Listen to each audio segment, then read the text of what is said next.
Hello, citizens of the world. We are anonymous.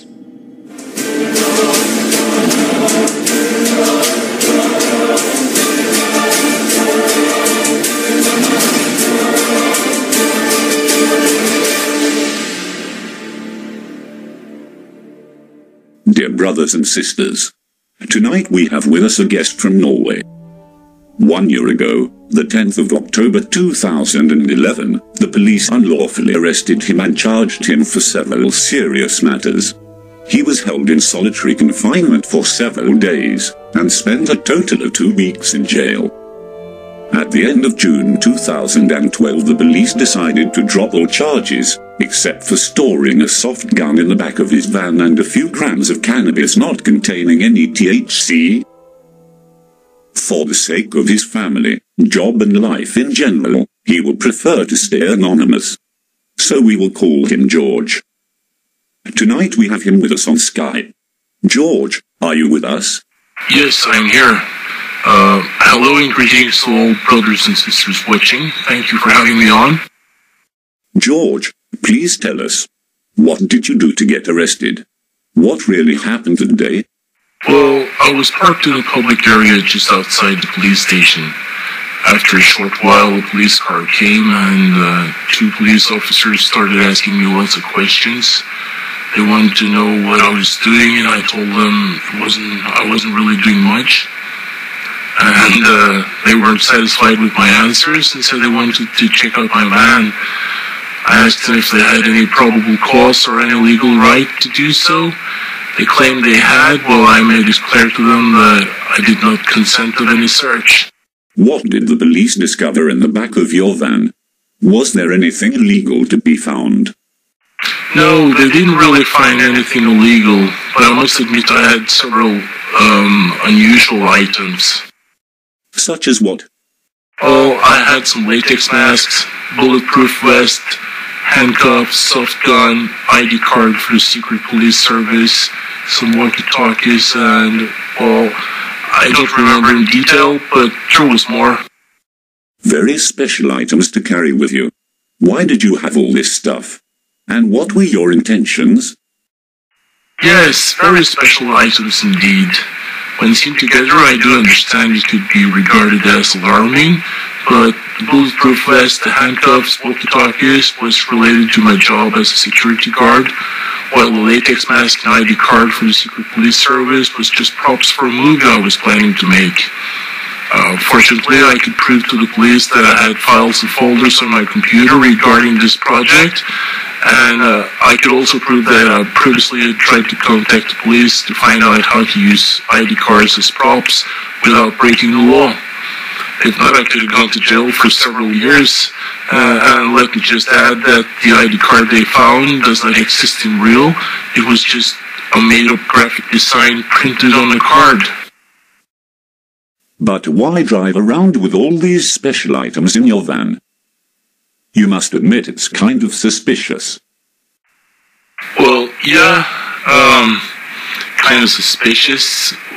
Well, seen in the context of 9/11 and all we hear about terrorism, yeah.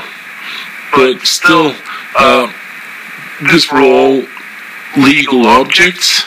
I wasn't doing anything illegal, and also I had it in the back of my van because at that time I didn't have a place of my own, so I had very limited storage room. So that's why I used the back of my van, because it's a big car, you know, and that's where I could keep stuff like that in a safe place. But you did spy on the police, didn't you? I wouldn't call it spying. I was just in a parking lot, and it's really not much to be seen, you know, outside a building. It's not like I had some X-ray vision so I could see all their secret papers and tap into their conversations and stuff like that. Basically, I was just outside making observations, watching traffic, and also I didn't stay for long. I was just there for 10-15 minutes top, not more. Okay, but you were outside the police station 2 times that same day. Surely these visits had a purpose? That's true. I was outside the police station 2 times that day. The first time was around 7 in the morning, and the second time was a few hours later, 3 o'clock. The purpose of me being outside the station was to monitor the traffic. This has something to do with a web project, a website I'm working on that aims to take a closer look at how the government is spending their money. And regarding the police, what I wanted to find out was, how do the police use their resources? Are there too many police officers at daytime when there could have been a few more at nighttime, and especially in the weekends, when I know for sure that there is a really big need for them? Bouncers at bars sometimes are left alone with no authority and need to handle drunk and violent people. And when these bouncers and security men call the police to get some help, police are perhaps occupied and cannot come. And also, if other people are in need as well, it doesn't matter what it is, but too many people doesn't get the help they need in the weekend. And that's the only thing I wanted to have a closer look at. Are they spending their resources wisely? How did your surveillance work out? Did you arrive on any conclusion? No, I didn't, because my 2 sessions wasn't enough to get the full picture, and but it just so happens that later a newspaper did some research on this, and it turned out that my theory was right. They do have too many people working at daytime at their own convenience, and not enough policemen at night and weekends. Let's go back to the moment they arrested you. The police arrested you for suspicion of being under influence of drugs. Had you taken any drugs? No, I hadn't taken any drugs, not at all. That was just a bogus excuse to arrest me, and furthermore to create a justification to search my van. Also, after I was arrested, they did not make me do a drug test, and later on I was never charged for being under influence, and they did not take my driver's license. In my opinion, this clearly shows how the drug accusation was made up so they could arrest me, for I did not provoke them in any way, and I hadn't done anything illegal at all. In a sleepy little town like yours, how did the media respond when you got arrested? Well, at first the police kept my case secret, and the media wasn't allowed to be present during the process where a judge would decide on if it was necessary to keep me in jail during the first weeks of police investigation. At the same time, the police kept feeding the media with information that turned my case into a sensational story for a local newspaper. The police told in detail about their findings and presented their theory as if it was fact. The local newspaper exposed my Facebook pictures, so within days, the whole town knew who I was, and from that moment on, I was regarded as a dangerous maniac. And keep in mind, this happened just a few months after the terror attack in Norway, where one man alone blew up the government building and killed unarmed kids on an island where they had gathered for their annual political youth camp. The the media made a monster out of me, and they broke almost every ethical rule in the book in that process. For the local newspaper, this was just an opportunity to make money. And also, they used misleading illustration pictures of heavily armed police, giving people an impression of that this was related to my arrest. The truth is, the police wasn't carrying any weapons at all when this happened. And also, instead of putting the handcuffs behind my back, they let me have my arms in front of me. This is only done when they feel safe and sure that the arrested person will behave good and not resist or do anything that can harm them. You mentioned the local people got the impression of you being a dangerous maniac.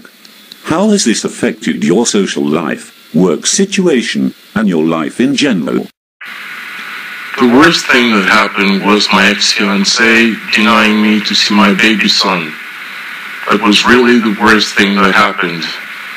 I had to take her to court before I finally could see my son again and have him once a week and every second weekend. Also, I became shy and scared.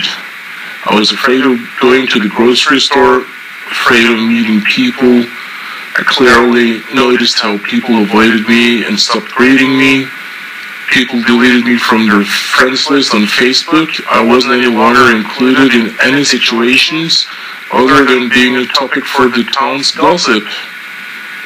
I stopped getting assignments as a security guard and lost the possibility to get the bodyguard education I was promised. I lost everything. My social life, my friends and contacts, and when you're basically left with nothing, life gets hard and lonely. The only thing that has kept me going is my son. He is the only light in my life. Now that all the serious charges has been dropped, has that changed how people regard you? No, it hasn't changed anything. And since the local paper refuses to listen to my story and write about it, I'm not really sure if people know I'm innocent. And even so, the damage is so severe that I doubt it would change much. Because not only has this changed people's opinion about me, during this I've changed a lot myself. I guess it will take years to get back to some sort of normal life, if ever. Almost a year after being hung out in the media, you got convicted on the two remaining charges, the soft gun and the cannabis. Did you feel you got a fair trial, and how was it in court? First of all, the police should have dropped the two remaining charges. Being in legal possession of a soft gun, safely stored in the back of my van, is hardly a crime. And keep in mind, I did never use the gun to threaten anyone or in any other illegal activity. And no, I did not get a fair trial. Due to some misunderstanding between me and my lawyer, the court session was held without both me and my lawyer, so I was convicted in absence. Would you had any chance to win, you think? Oh, absolutely. When the police arrested me, without me breaking any laws, it means they had no legal reason to exercise their police authority. Also, without any criminal behavior from my side, they had no right to search my van, meaning the evidence should be considered unlawfully seized and not valid in court because they broke my constitutional rights. I can understand how unreasonable it is to be convicted for having a legal soft gun that's not been used in any criminal activity. But regarding the cannabis, aren't you trying to get off the hook with some clever legal technicality? Not at all. True. First of all, I do seek to get the evidence dismissed and invalid, but this is due to the Constitution being broken, and I think it's important that we don't accept this kind of illegal police procedures.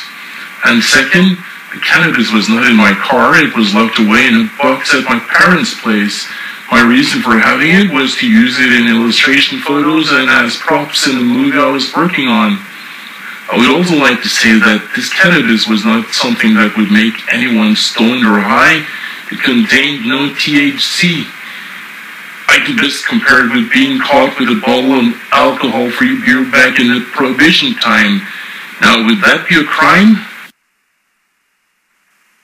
1 year after going through this nightmare and still having to live in it until it fades, what are your plans with your life and what are you doing at the moment? I tried to do the best out of life. As mentioned, my son is my light and purpose of life. My life may be ruined, but as his father, I will dedicate my life to make sure his will be better. At the moment, I'm educating myself to become a certified health worker, since I have a solid background and experience with this from earlier. And that's it. Have you gotten any economic compensation or excuse from the police and local newspaper for ruining your life? Neither the police or the media seems to be feeling guilty. But I'm entitled to standard compensation from the state, meaning I will get 50,000 Norwegian crowns for the charges that was dropped, and additional 10,000 for the first rough night spent in the police jail. I'll also be compensated for loss of income, but it's too early to say how much that will amount to. I also plan on suing the local newspaper for at least 250,000 or more. If and when I get the total compensation from both the police and the newspaper, I'm still left with a sorry life and a hard future. A petty amount of money will never undo the loss of time with my son and everything else that got broken. George, I thank you for sharing your story with us and wish you the best. Thank you. The pleasure was all mine. I hope this can serve as a reminder for Norwegian people and people all over the world that we always need to stand up for our constitutional rights. Thank you.